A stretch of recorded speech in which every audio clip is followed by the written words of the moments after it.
You think I can jump to reach that orange? You doubt it?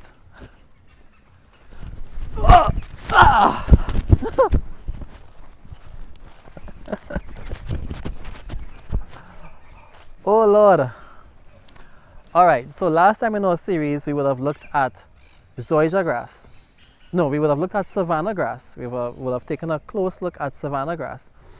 And so in this video, we want to take a close look at zoysia grass and see why probably about, I would estimate, probably about 75% of the new grass plantings that occur now, both residential and commercial, are using zoysia grass.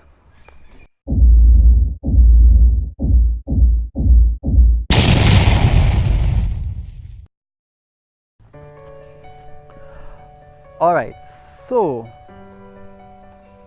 in contrast to savanna grass, there is, or should I say there's oodles of information online regarding zoysia grasses. And I purposefully say grasses because there are several different strains and cultivars of zoysia grass out there. Now the thing is, when you look at the different strains and so on online, it's practically impossible to really differentiate them. You know, I myself, trust me, I have no clue. So whether it's Maya or Panda or whatever, I can't really tell from looking at pictures online.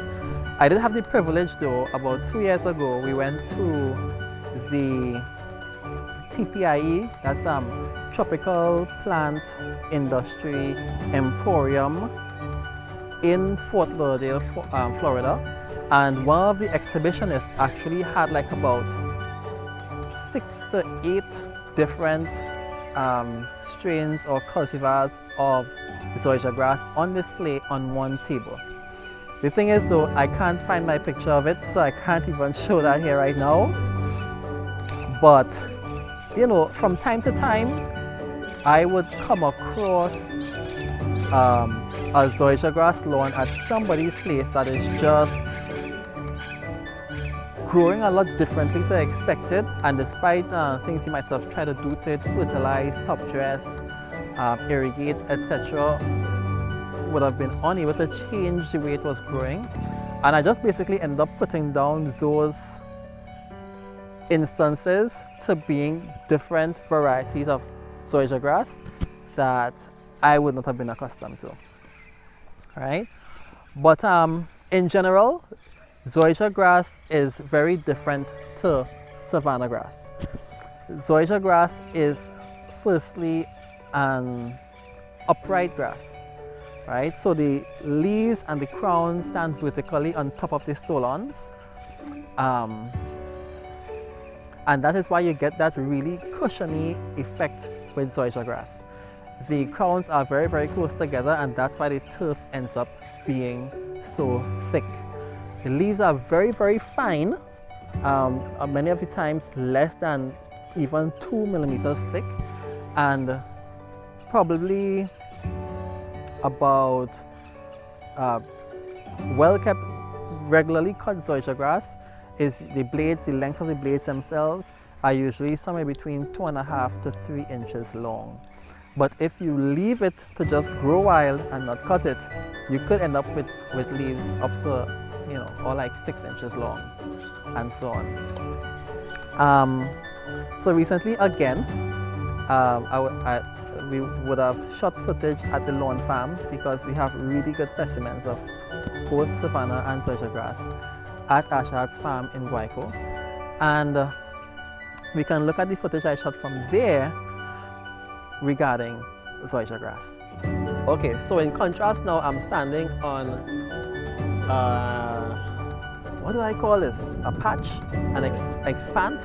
I'm standing on an expanse of turf, right? Now, turf is a much finer bladed grass than savanna grass, and so you get this refined, kind of smooth look, you know. A lot of people like that look. My preference personally is toward turf grass as well. But yeah, you get this very smooth look.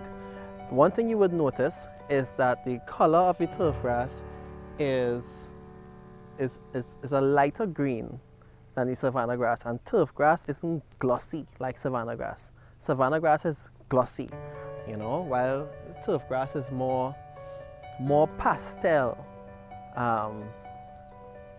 in a way, right? So when you walk on turf grass too, it feels a lot different to walking on savanna grass. Savanna grass doesn't give that cushiony type of effect as turf grass does.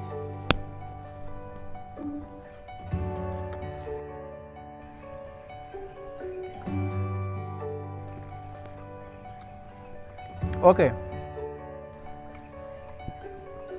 so there you have it.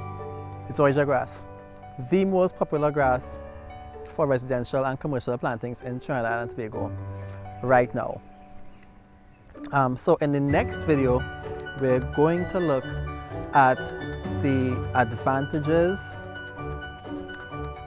and disadvantages of savanna and zoysia grasses to really help us or help you to make a decision as to which grass is best suited to your application. See you in the next one.